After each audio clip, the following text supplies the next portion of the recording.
चलें, आज एक ऐसे मसले पर बात करते हैं जो बहुत आम है। अगर किसी ने कभी कूलों और रानों के सेलुलाइट से छुटकारा पाने की कोशिश की है, तो वो जानते होंगे कि ये कितना मुश्किल हो सकता है। ऐसा लगता है कि चाहे जितनी मर्जी डाइटिंग कर लें या वर्जिश, ये जिद्दी चर्बी हिलने का नाम ही नहीं लेती। लेकिन क्या हो अगर हम इस मसले को शुरू से ही गलत समझ रहे हों? तो सवाल ये पैदा होता है कि ऐसा होता क्यों है? सब कुछ ठीक करने के बावजूद नताइज क्यों नहीं मिलते? इसकी वजह शायद ये है कि हम मसले को गलत जाविये से देख रहे हैं। इस तज़किये में हम इसकी असल वजह और इसके हल को समझने की कोशिश करेंगे। तो सबसे पहले तो इस आम ख्याल को चैलेंज करते हैं कि सेलुलाइट आखिर है क्या। हम में से ज़्यादातर लोग इसे सिर्फ चर्बी समझते हैं, लेकिन असल कहानी कुछ और है। ये देखें, ये बहुत दिलचस्प बात है। हम हमेशा सेलुलाइट को सिर्फ एक चर्बी का मसला समझते रहे हैं, लेकिन हकीकत यह है कि ये इससे कहीं ज़्यादा गहरी चीज़ है।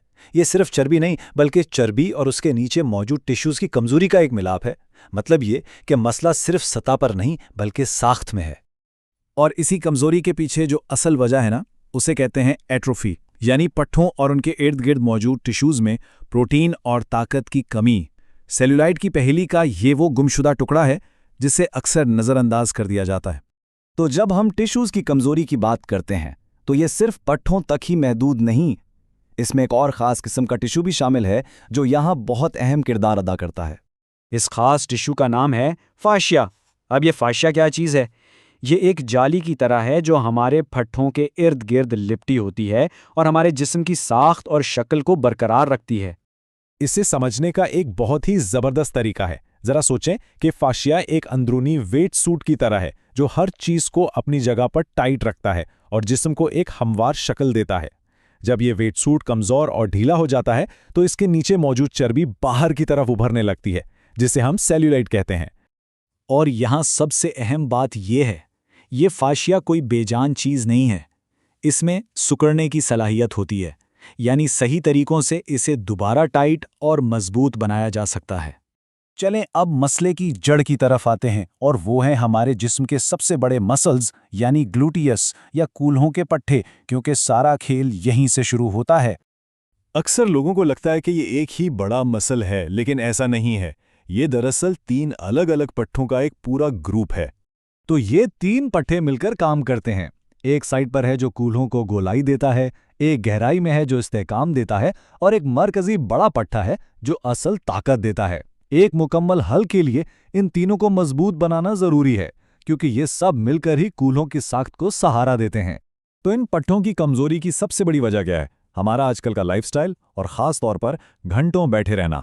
जब हम बैठते हैं तो जिस्म का ये सबसे बड़ा और अहम पट्टा तकरीबन सो जाता है, ये गैर फाल हो जाता है और वक्त के साथ कमज़ोर पड़ना शुरू हो जाता है। तो अब सवाल ये है कि इसका हल क्या है? हल एक दो तरफा हिकमत अमली है, जिसमें सिर्फ वर्जिश नहीं बल्कि 2 चीज़ें एक साथ काम करती हैं। पहला कदम तो साफ है, वर्जिश के जरिए कमज़ोर पट्ठों और फाशिया को दोबारा बनाना है। और दूसरा, जो इतना ही ज़रूरी है, वो है अपनी खुराक से इंसुलिन की सतह को कंट्रोल करना। याद रखें, एक के बगैर दूसरा अधूरा है।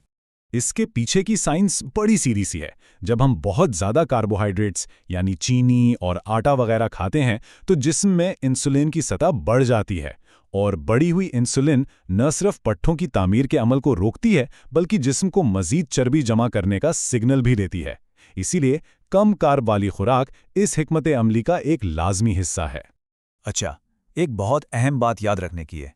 जब ये तरीका शुरू करें तो अपनी तवक्कुआत को दुरुस्त रखना बहुत ज़रूरी है। पहला हदफ वज़न कम करना नहीं होना चाहिए। यहाँ देखें, पट्ठे यानी मसल्स हजम के लिहाज से चर्बी से ज़्यादा भारी होते हैं।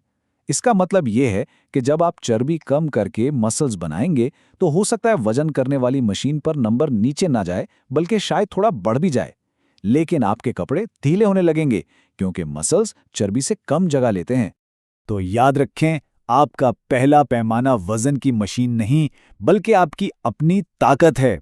अगर आपको महसूस हो रहा है कि आप पहले से ज़्यादा मजबूत हो रहे हैं, तो इसका मतलब है कि आप एट्रोफी को ख़त्म कर रहे हैं और बिल्कुल सही रास्ते पर हैं। और इसमें एक और दिलचस्प चीज़ भी शामिल की जा सकती है, एक तरह का सीक्रेट वेपन। आर्नोल्ड श्वार्ज़नेगर जैसे बड़े बॉडी बिल्डर्स सिर्फ जिस्म से वर्जिश नहीं करते थे, वो दिमाग का भी इस्तेमाल करते थे।